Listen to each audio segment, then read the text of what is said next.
Anti corruption Lahore region ए की team का हरबंसपुरा में ग्रैंड ऑपरेशन 5 करोड़ 10 लाख रुपए मालियत का सरकारी रकबा कब्जा माफिया से वागुजार करवा लिया। DG anti corruption Punjab Gohar Nafees की हिदायत पर director Lahore region A doctor Shahzeb Hussain की सरबराही में कार्रवाई की गई।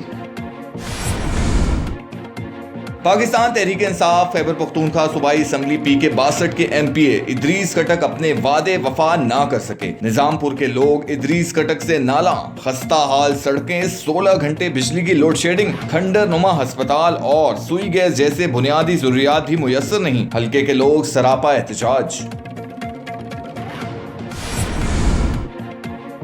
भारतीय कौंसलर ने दहशतगर्दी के इल्जाम में गिरफ्तार भारतीय जासूस कुलभूषण यादव से मुलाकात की। तर्जुमान दफ्तर खारजा डॉक्टर मोहम्मद फैसल का कहना था कि पाकिस्तान की जानिब से कुलभूषण यादव को कौंसलर रसाई आलमी अदालत इंसाफ के फैसले के तहत की गई। मकबूजा कश्मीर की शाहराहों और गलियों में पाकिस्तानी फौज के तर्जुमान मेजर जनरल आसिफ गफूर के पोस्टर्स आवेजा किए गए। वज़ीर आज़म इमरान खान का कहना है कि पाकिस्तान और भारत एटमी ताकतें हैं, तनाव बढ़ा तो इससे दुनिया को खतरा होगा, मगर पाकिस्तान की तरफ से कभी भी पहल नहीं की जाएगी।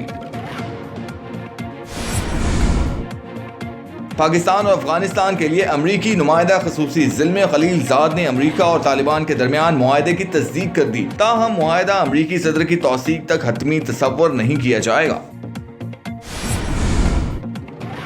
हुकूमत पाकिस्तान बनाओ सर्टिफिकेट से खातिर ख्वाह फायदा उठाने में नाकाम। अब तक सिर्फ $3 करोड़ जमा किए गए, जबकि स्टेट बैंक हुकाम का कहना है कि डैम फंड्स की रकम से सरकारी हैंडी में सरमायाकारी हुई, जिससे मजमूई तौर पर 10.9 अरब रुपए जमा किए गए।